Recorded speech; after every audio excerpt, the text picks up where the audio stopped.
അങ്ങോട്ടൊന്നും നോക്കല്ലേ, ഇങ്ങോട്ടേക്ക് പോരെ. ഒരു സംഭവം കാണിച്ചു തരാം. ക്രിസ്മസിൻ്റെ ഒരുക്കങ്ങൾ നമ്മുടെ കടയും ഡെക്കറേഷൻ ചെയ്യണമെന്ന് ഞാൻ വിചാരിച്ചായിരുന്നു. അതുപോലെ തന്നെ നമ്മുടെ കടയിൽ ക്രിസ്മസ് ഡെക്കറേഷൻ ഐറ്റംസും കൂടെ കൊടുക്കാമെന്ന് വിചാരിച്ചു. അപ്പോൾ പിന്നെ നമുക്ക് വേറെ അതർ ഓപ്ഷനൊന്നുമില്ല, നേരെ വിട്ടു ബ്രോഡ്വേക്ക്. അടിപൊളിയായിട്ട് കുറേ സാധനങ്ങൾ പർച്ചേസ് ചെയ്തു.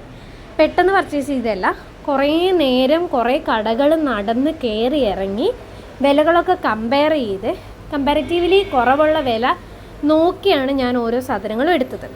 എന്തായാലും ഈ ആദ്യത്തെ പർച്ചേസ്, ഇത് ഫസ്റ്റ് പർച്ചേസാണ്. സെക്കൻഡ് പർച്ചേസിൻ്റെ വീഡിയോ പുറകെ വരുന്നതായിരിക്കും. എന്തായാലും കുറച്ച് അഫോർഡബിൾ പ്രൈസിൽ എനിക്ക് കുറേ സാധനങ്ങൾ കിട്ടി. എന്ന് പറഞ്ഞാൽ ഒത്തിരി സാധനങ്ങൾ ഞാൻ എടുത്തില്ല, കാരണം ഇത് ഫസ്റ്റ് ടൈമാണ് നമ്മുടെ കടയുടെ മുന്നിൽ നമ്മളൊരു ചെറിയ ടേബിളൊക്കെ ഇട്ടിട്ട് സെറ്റ് ചെയ്തിട്ട് ഇങ്ങനെയുള്ള സാധനങ്ങളൊക്കെ ഒന്ന് വിൽക്കാമെന്ന് വിചാരിക്കുന്നത്. എന്തായാലും ഭയങ്കര സന്തോഷമുണ്ട് ഇത് കാണാനായിട്ട്. അങ്ങോട്ട് കയറി കഴിഞ്ഞാൽ നല്ല തിരക്കാണ്. ആൾക്കാർ നിറച്ച് അറഞ്ചം പുറഞ്ചം ഓരോ സാധനങ്ങൾ മേടിക്കാൻ വേണ്ടി ഓടി നടന്ന് വന്നുകൊണ്ടിരിക്കുകയാണ്. എൻ്റെ പൊന്നെ, ഓരോ വർഷവും ഇപ്പോൾ 3 വർഷമായി ഞാൻ അടുപ്പിച്ച് ബ്രോഡ്വേ പോന്നു. ഓരോ ടൈമിൽ ചെല്ലുമ്പോഴും എന്തോരം വെറൈറ്റി സാധനങ്ങളാണോ ഈശ്വര ഈ ആൾക്കാർ ഉണ്ടാക്കുന്നത്.